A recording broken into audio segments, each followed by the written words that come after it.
MPTC Prabhakar గారి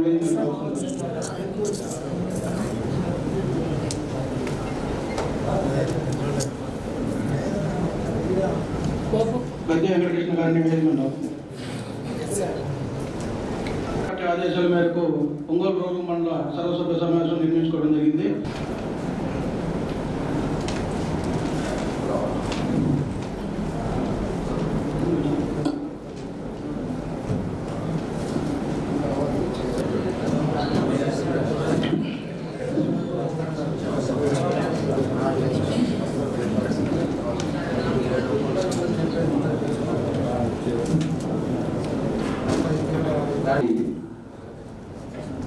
దగ్గర 11 నెలలు అయిపోయింది. మన ఎన్నికలు అయిపోయిన తర్వాత ఒకసారి మనం అందరం కూడా ఒకసారి కలుసుకోవడం, అదేవిధంగా ఈ కమిటీలు ఏవైతే ఉన్నాయో కమిటీలు కానీ తర్వాత గ్రామంలో ఉండే విషయాలు కానీ ఒకసారి చర్చించుకుంటే బాగుంటుందనే ఉద్దేశంతో ఈరోజు అన్ని కూడా అందరినీ కూడా పిలిచాం. మార్నింగ్ మనం పెట్టుకుంటే మార్నింగ్ లోకేష్ గారు రావటం వల్ల కొంత లేట్ అయింది. గురించి సింగయ్య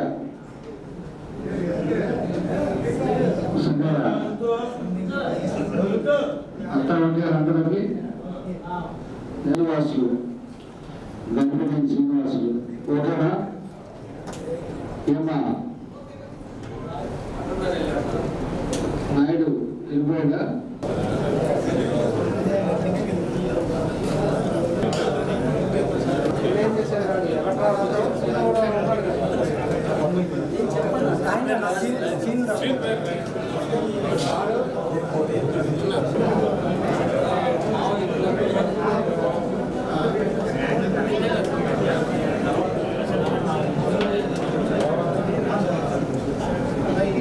జనజన్ వచ్చేసి కంకణాల శ్రీనివాసరావు,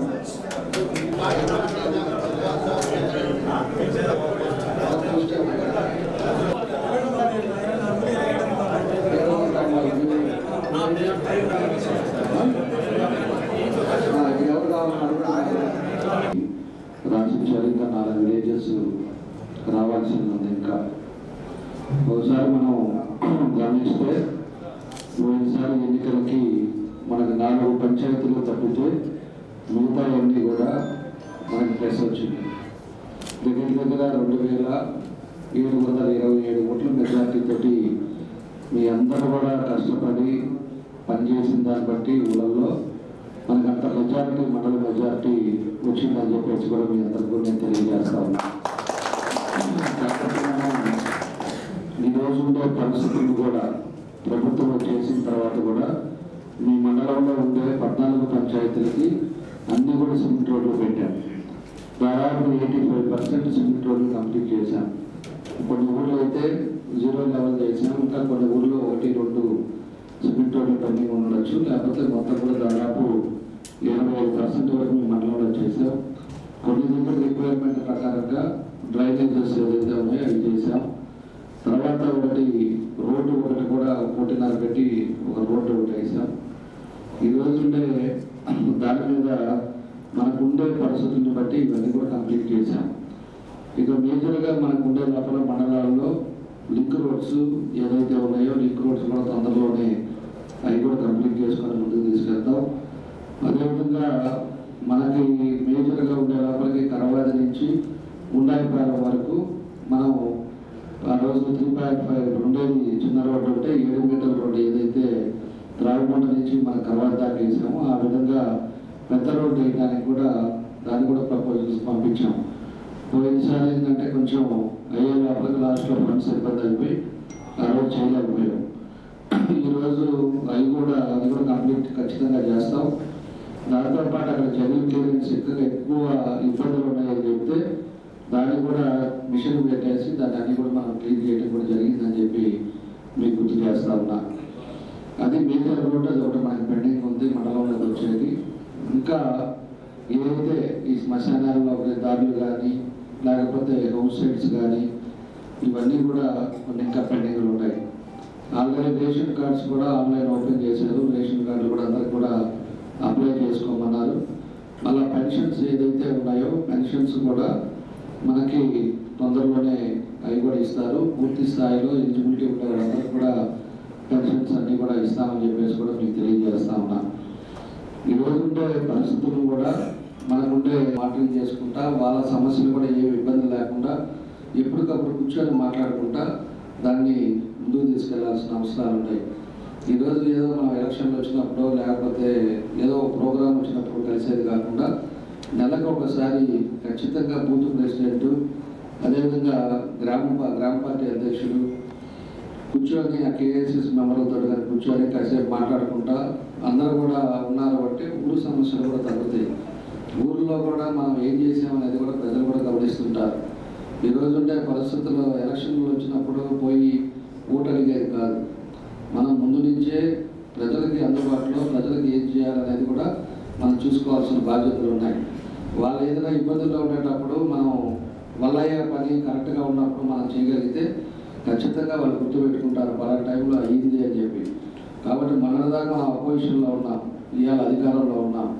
అధికారంలో ఉండేటప్పుడు మనం కూడా ఒక బాధ్యతగా మనం పనిచేయాల్సిన అవసరాలు ఉన్నాయి.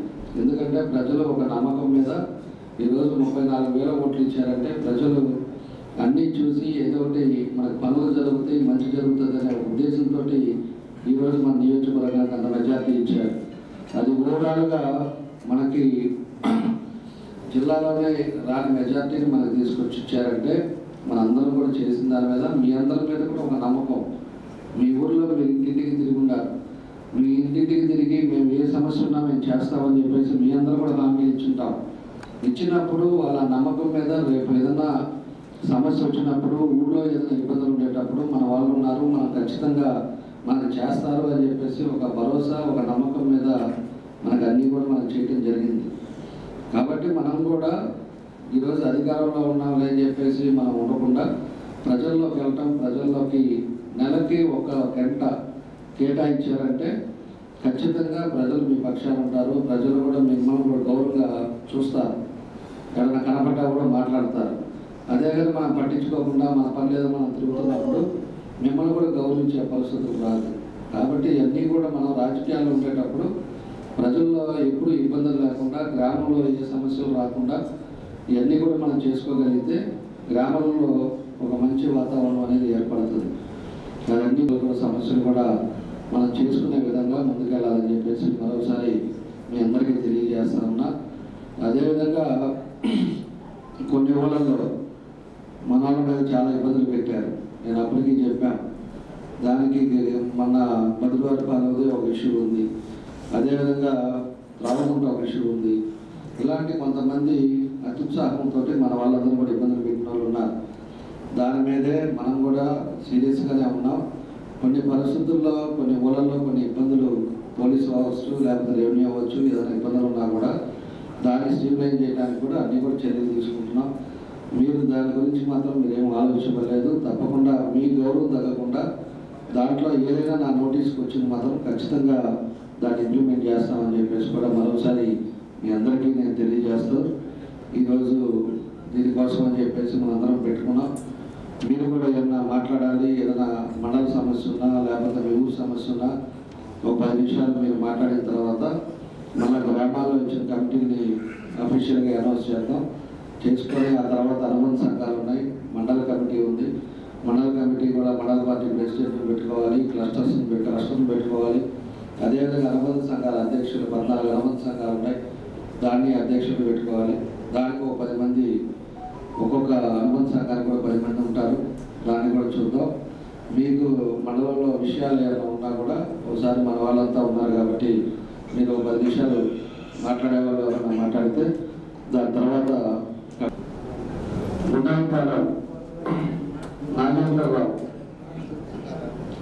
అందరూ నాగేంద్రరావు ఓకేనా? ఏడా మామయ్య కనపట్లేదు. అందరూ వెంకటేశ్వర్లు అంతా ఓకేనా? తర్వాత దేవరంపూట హరిచంద్ర కూడా కోటేశ్వరరావు, ఒక్కరిగడ్డ కోటేశ్వరరావు ఓకేనా? ప్రభాకరు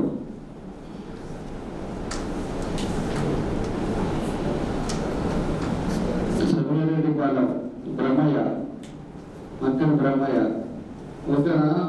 సభ్యురెడ్డి పాలెం అనేది ఆరోగ్యమే మహాభాగ్యం అంటారు. కానీ ఆరోగ్యాన్ని నమ్మకంగా కాపాడే స్థానం ఎక్కడ?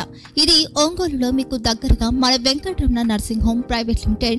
కేరింగ్ యువర్ లైఫ్ 54 ఏళ్ల విశ్వాసంతో ఇది ఒక హాస్పిటల్ కాదు, ఇది ఒక విశ్వాసం. 3 తరాలుగా వేలాది కుటుంబాలను ఆరోగ్యంగా నిలిపిన ఆదరణ. మా నిపుణుల వైద్య బృందం మా దగ్గర అనుభవం కలిగిన బృందంలో అందించే సేవలు neuro surgery, general medicine, diabetes, pulmonologist, general surgery, ophthalmology, urology, orthopaedic, ENT, paediatrics, dental surgery, anaesthesiology, gynaecology, cardiology, emergency మరియు క్రిటికల్ కేర్. ఒంగోలులో ఆరోగ్యానికి ఒక కొత్త శకం ప్రారంభమవుతుంది. వెంకటరమణ ఐ హాస్పిటల్ ప్రారంభించబడింది. కంటి ఆరోగ్యానికి ప్రత్యేక పరిష్కారంగా ప్రభుత్వ ఉద్యోగులు, రిటైర్డ్ ఉద్యోగులు మరియు వారి కుటుంబ సభ్యుల కోసం ఈహెచ్ఎస్ ద్వారా వైద్యం, క్యాష్లెస్ సేవలు, Medi Assist, Star, GHPL, Aditya Birla, Bajaj Allianz మరియు ఇతర ప్రముఖ హెల్త్ స్కీమ్లు అందుబాటులో ఉన్నాయి. ఆరోగ్యశ్రీ, డాక్టర్ ఎన్టీఆర్ వైద్య సేవా నిధి అందుబాటులో ఉన్నాయి. చిరునామా ఆర్టీసీ బస్టాండ్ ఎదురుగా, Kurnool road, Ongole. Phone number 08592282623, cell number 9100679099, eye hospital number 9866484770, website www.venkatramananursinghome.com, Facebook www.facebook.com/pkrnh. Venkataramana nursing home, 3 తరాల విశ్వాసం, నూతనతతో కూడిన సేవ. మేము కేవలం చికిత్స చేయము, మేము శ్రద్ధ వహిస్తాం, పరిరక్షిస్తాం. సేవ చేయడం మాకు ధ్యేయం.